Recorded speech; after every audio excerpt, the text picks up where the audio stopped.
Hi my dolls, welcome back to my channel. I am at work on my break and I am in the car and it's hot, so I'm sorry if you hear the AC.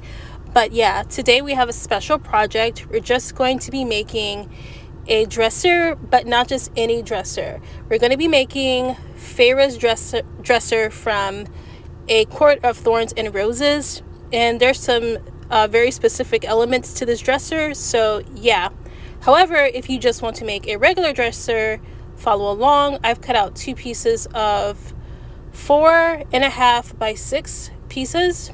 One is going to stay intact, and then you're going to glue the 2 inches by 6 inches on each side. This project got very messy for me, so I'm sorry for any of the messiness that you see here. I'll do better next time. So then I marked 2-inch lines on the sides so that I could put the watercolor paper in. You can use chipboard, but just something thin but sturdy. So yeah. So then I just measure out another piece to go across the front, and you have to do this with the sides when the sides are on so you can get the actual width. And so basically what I did was cut those into 3 pieces, and they're about 2 inches apart, or 2 inches each, and I'm just fitting those in like so. And this is why you wanted to make it the width of the sides as well, so that the drawers can cover the sides. So I do want to make this a wood grain dresser, just because it's a bit more rustic for the fairyland whatever. And so I'm just peeling back the top layer of siding, I don't know, to reveal the foam underneath. And I'm taking my pencil without the lead. I'm not using lead on this part. The lead would just break, so you want to make sure the lead is completely depressed. And then you just want to score some lines down there, and they can be the most random of lines, as you see here. By the way, this foam board is from Dollar Tree. It is cheap, and that's what you want because the covering on it peels off much easier than if you bought an expensive foam board. So that's just a little hack for you. So yeah, you want to just go down with some lines, and then every now and again you want to make kind of like a pointed oval shape just to mimic that look of wood. You want your lines to be relatively as smooth as possible, and the little kind of hole marks right there, you want to try to avoid those, but I guess you could make it look like it's knots in the wood if you want. And you could sand the edges down if you want, but just wear a mask if you do any sanding of foam. So yeah, on this piece I thought it might be cool if I create the ovals first and then just draw the lines around the ovals.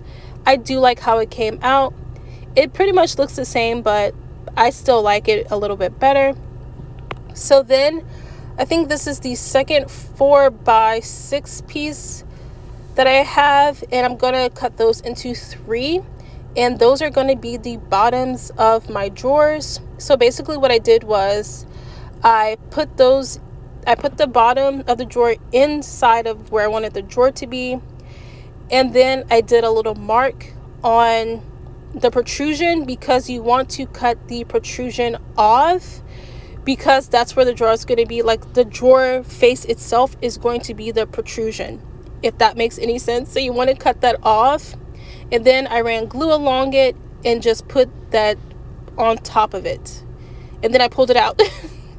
So this is how it looks. This one's all gray, and I am kind of digging that. I'm feeling like if you do Mod Podge on this, have a clear coat, you can get kind of like a modern type of furniture. So I do like that, but I am going to paint it black with this color specifically. So if you don't have knobs, the most basic knobs you can do are beads or these push pins that look like little balls on the end, and you just push those in, but just be careful not to poke yourself. I also have these that I can use as feet, and they're just from something else that's random. But if you go to Hobby Lobby, they also just make feet.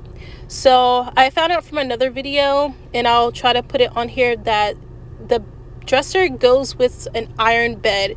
So I did want to incorporate iron elements. So I have the hinges here, but I'm not going to use those, but I am going to use the drawer pulls. So at Dollar Tree, these are some stickers, and you can use stickers to make different textures and just embellish furniture. When you paint it all one color, it's going to look like it's one piece. Don't sleep on buttons. These are amazing. I'm not going to use them, but I'm just showing you all the things you can use. These are little wings from the jewelry aisle, and these are little ear cuffs shaped like skeleton hands, which I think are so cool for Summerween especially. It's very, very spooky, and I love it. And this is like a pocket watch thing that I wear sometimes. I feel like that can go in the dollhouse some type of way. And then I also have this little doohickey. It's like a necklace. I think it's a magnifying glass necklace, but I used to wear that sometimes. And I also have these stars and moons earrings. I started to use these on one of the drawers, but I didn't. I did use some roses on one of the drawers. And I'll give a little backstory about this dresser in a bit. But first, I did have to go in with my, like, a little riser part for the feet, just so the doors wouldn't get in the way. And on this part, be careful. I couldn't use these feet for another project because I didn't measure accurately, and they would like bump into each other. It just so happened to fit perfectly here. The knobs here look really good. I did dry brush them with black paint and just brush them off. And I cut up some stickers down here to resemble flames. I know it doesn't really resemble flames, but you know, the theme is flames are for Nesta, roses are for Elaine, and the stars are for Feyre. So I'm gonna make this candle. It's just a little it's like a thick glue stick around the ear cuff, which I did have to widen a little bit to fit in the glue stick. I dripped the hot glue along the side to resemble drippings, and I literally held this up in front of an AC air conditioner so that it would dry faster and stop where I wanted it to. And then I am also going to make some little books of the series using this printout and some foam board. So here is the end result. No, the dresser is not like other people's that I've seen on the internet. They actually painted because Feyre painted her dresser, and I just use embellishments. Here it is in the Apothecary Books and Tea or Coffee or something like that. I think I named this. This is a secondhand shop, but yeah, I thought it would go great in here, and so I just have it kind of staged right there, and I think it looks totally cool. I did do a paint job on the quote-unquote flames and the roses. I didn't have to paint the stars, but yeah, see if you can spot some of the books hidden around the apothecary shop. And this is Fiara or something from Wicked, so whole other fandom crossover, if you will. Mini Brands Books does not make ACOTAR books, but you can get them on Etsy. You can also get Feyre's dresser on Etsy in miniature. Just type it in and shop around. I have an Etsy for art, and I did make some keychains for the books. It's "You do not yield" and "To whatever end," because those quotes really stuck out to me. But my dyslexia did sabotage me, and I spelled yield wrong, and then the stamp is crooked on one. So both of these are discounted in my Etsy shop, which I will link below. While I refuse to read the books, I am interested in them, and so I get a lot of my information from reviews and rants and everything like that. But y'all know perfectly well why I will not read these books, because of Tamlin and freaking Feyre. They're going to get on my nerves. I know this for a fact. I have already been warned. But there's still elements that stick out to me, and I've always been a fan art girly. So yeah. Thank you so much for watching, and I'll catch you in the next one. Bye.